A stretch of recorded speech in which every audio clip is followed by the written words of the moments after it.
Dear Mom and Dad, camp is fun. I wanted to climb the mountain, but everyone says I'm not old enough yet. Can I come back next year and do it? Bye, Nick.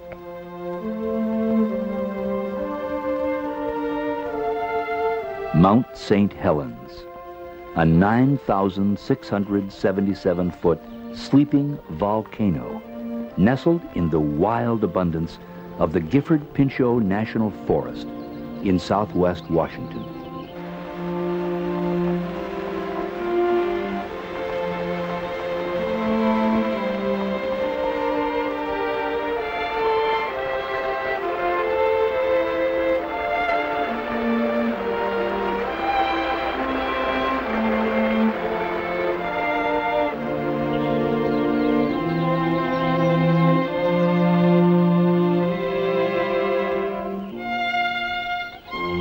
On March 20th, 1980, Mount St. Helens began to show telltale signs that her slumber was ending.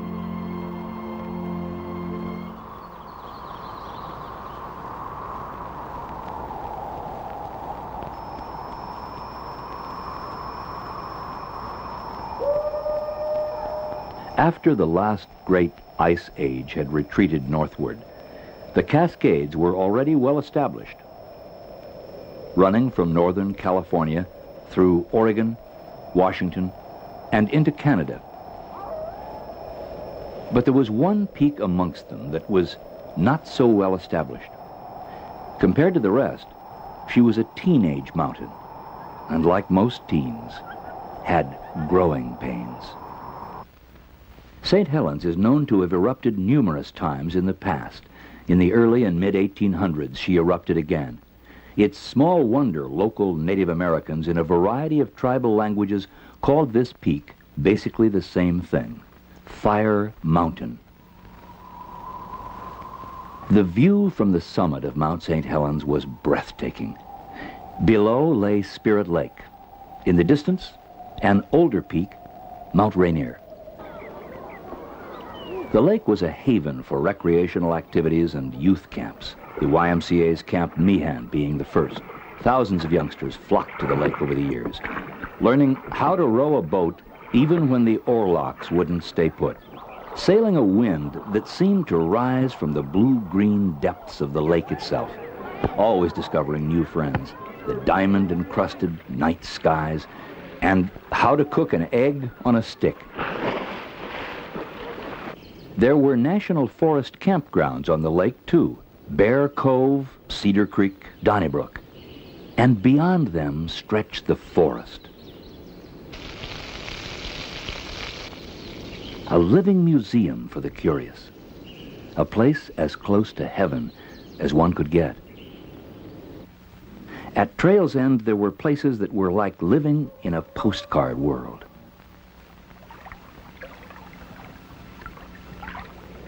In the winter of 1979, changes were taking place deep beneath the mountain's serene exterior.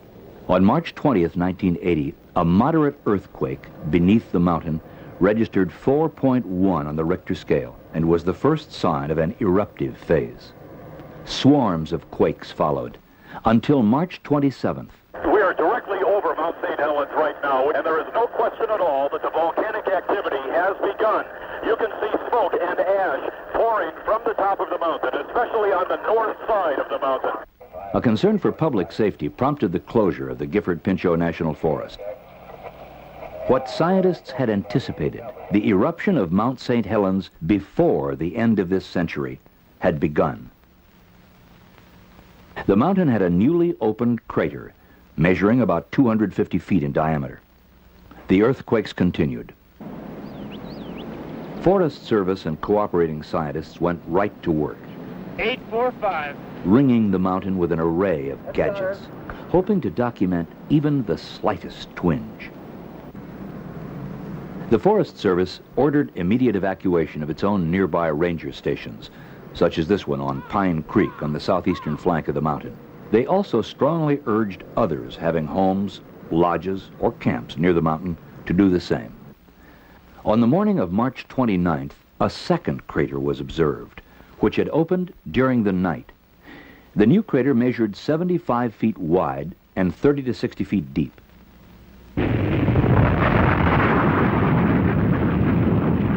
On March 31st, explosive eruptions continued, and the two craters merged.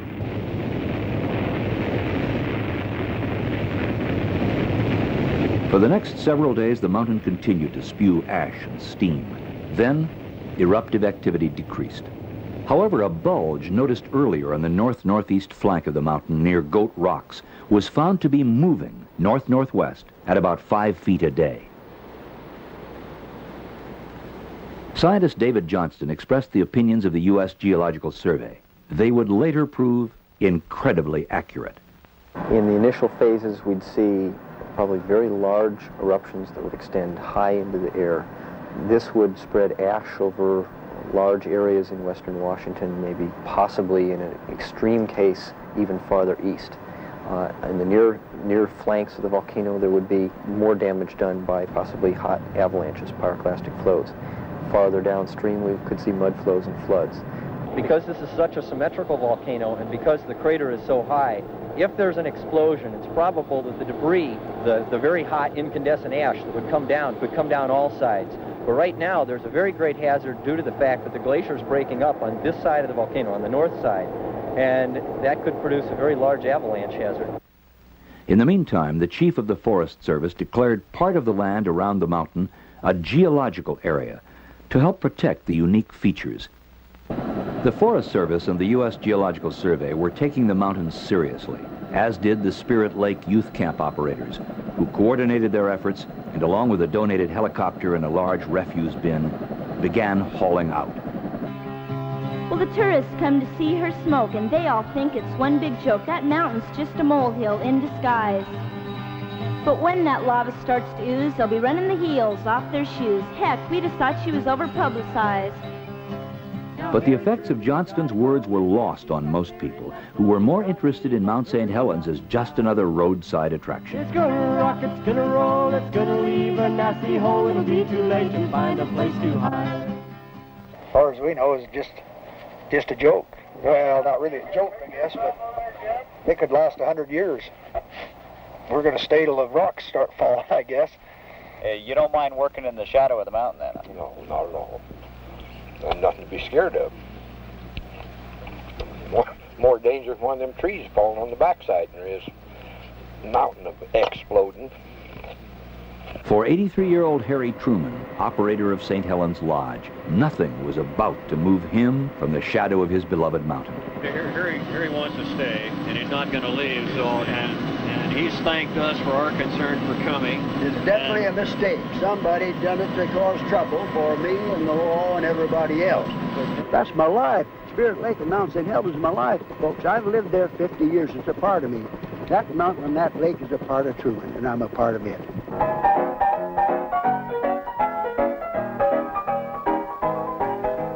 The pressure was building, but Harry wouldn't budge.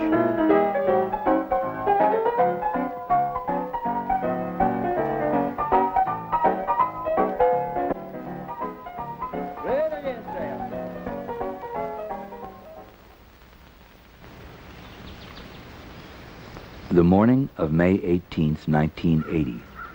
It was like any other Sunday morning for a Forest Service tree planting crew on the lower southern flank of the mountain, until 8:32 a.m.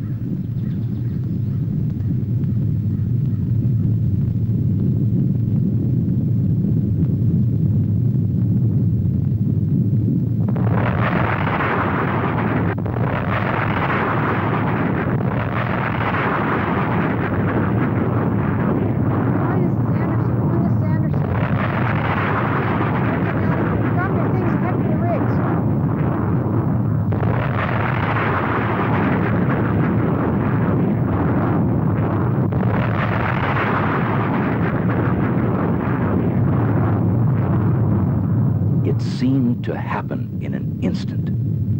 A cubic mile, tons of ash, rock, and ice were rocketed into the stratosphere. The cloud reached nearly 14 miles into the sky. the view was spectacular. But the wind was blowing in a northeasterly direction, and from that point of view, the clouds seemed like the end of the world. The skies grew dark, and at noon it was pitch black in most of eastern Washington. Everyone to not panic. If you want to start getting out some water supplies now to life in the ash storm came to a gritty halt. Assuming the road is closed from here any further east. Okay. This is as far east as you can go. Those who could move, however, moved quickly. The 304th Aerospace Rescue and Recovery Squadron from the Portland Air Base was called in to find geologist David Johnston, who was manning a scientific lookout above Coldwater Creek, 6 miles northwest of the mountain. He was never found. Nothing matches the map. Where's Spirit Lake? Is that it over there? I can't believe I've camped up in this area. Doesn't look like any place I've ever been before. As most of you already know, we had a major eruption occurring at 8:32 approximately this morning on Mount St. Helens. The first report that we actually got about the eruption was from Forest Service personnel that were administering a tree planting contract, and they reported over the radio to us that an eruption was occurring, and it seemed to be about 100 times greater than one that we've ever had in the past. It does appear that the northwest flank of the mountain seems to be gone. They have indicated that there have been some mud flows that have come down the southeast flank of the mountain. Emergency procedures have been put into effect. At 10:15 this morning, the Cowlitz County reported that a 12-foot wall of water was coming down the Toutle River, and this was verified by the Washington State Patrol. The largest rescue mission in the history of the Northwest was soon underway. Look to the left now. Good. What do we have with that? Is that from over here?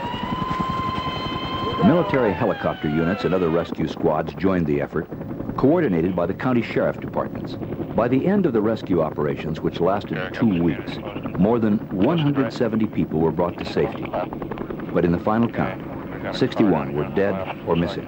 Japanese car sometime. Rotor wash from the helicopters kicked up great clouds of ash, making rescue difficult. In many places, it was impossible to land. Rescuers were lowered by cable to assist survivors who were then reeled to safety.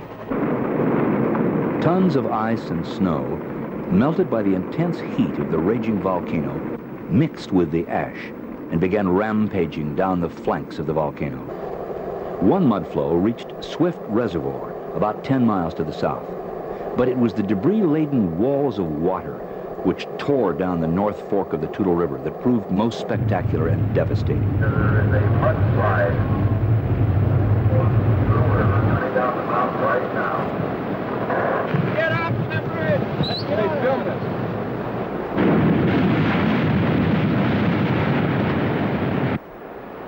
After wiping out an entire logging camp, the deluge raged on. In a matter of hours, this river of destruction surged under the Toutle River Bridge on Interstate 5, closing the main arterial between Portland and Seattle. Entire forests and logs, hundreds of years old, roared past stunned onlookers. From the Toutle to the Cowlitz to the Columbia River, first attempts at clearing the debris became exercises in futility. For the first time in decades, the lower Columbia River was closed to freighter traffic. The raging torrent had left its mark.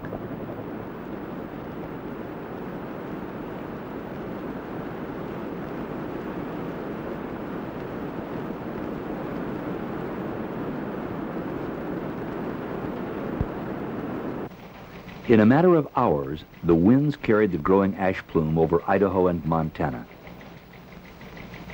A month later, the plume had circled the entire Earth. In the wake of the plume, ash was everywhere.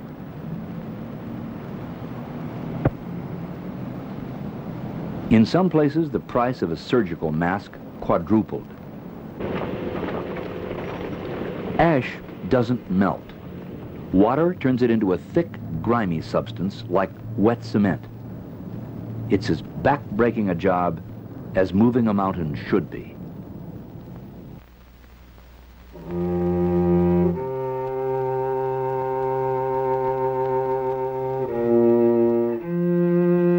When the skies finally cleared, Gifford Pinchot National Forest personnel began the sad task of assessing the damage. acres upon acres of prime timber flattened. Bridges, roads, campgrounds, trails, all obliterated, buried, destroyed. Spirit Lake was a steaming quagmire of debris. The entire north flank of the mountain was gone, and that proved the key to understanding exactly what had occurred on the morning of May 18th. The initial event was a major earthquake. A devastating lateral explosion followed, destroying nearly every living thing in its path, including Harry Truman. The initial force of the eruption had been across the land instead of blasting skyward. Now, the mountain, which lost most of its summit, is topped by a gaping horseshoe-shaped crater nearly 2 miles long and 1 mile wide.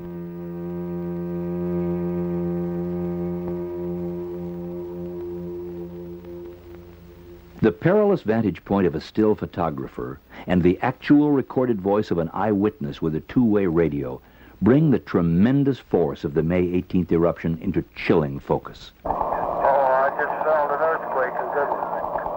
Now we've got an eruption down here.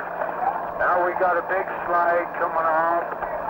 The slide is coming off of the west slope. Now we got a whole great big eruption out of the crater. And we got another that opened up on the west side, and the whole west side, northwest side is sliding down. All right, we got it, boy. The whole northwest section and north section blown up, crying and coming up over the ridge towards me. I'm going to back out of here. Photographer Gary Rosenquist barely escaped. Radio operator Jerry Martin did not. A recovery and planning team undertook an immediate survey of the area and began one of the most intensive planning efforts in the history of the Forest Service. Their preferred plan called for extensive protection of this window into the Earth's building process while recovering a portion of the downed timber and rehabilitating the land. Although at much lesser intensity, the mountain erupted 5 more times during 1980.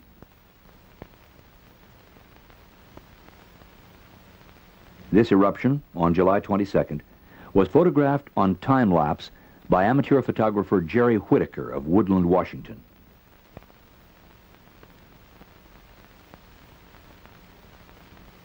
Meanwhile, a watchful eye is kept on the steamy crater and surrounding area.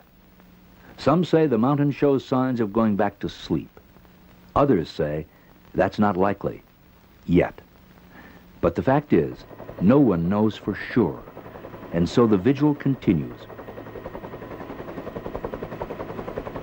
Geological Survey scientists visit the crater and surrounding area as frequently as conditions permit.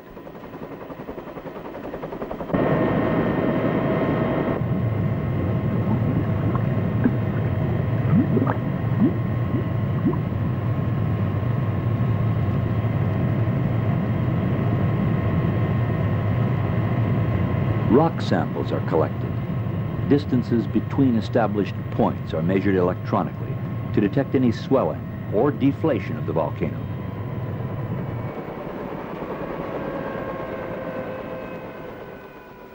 Forest Service and university scientists continue to monitor how plant and animal life are recovering.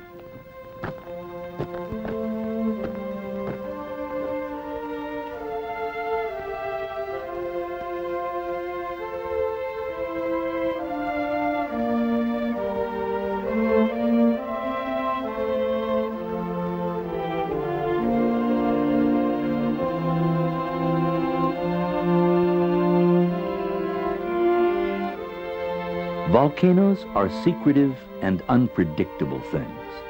St. Helens could stay active for a week, a decade, longer.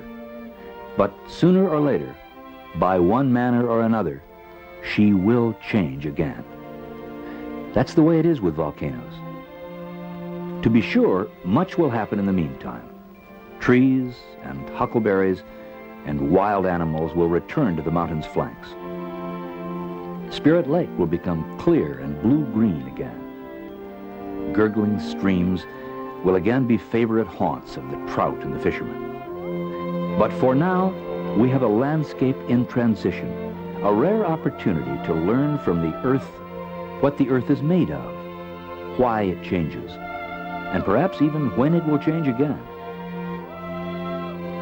For those who find the loss of a mountain as it once was difficult to bear, there is consolation in a long-range program which will protect the marvel of the area's natural recovery, allowing many generations to replay the instant of destruction, while at the same time being eyewitnesses to the magnificent healing powers of nature.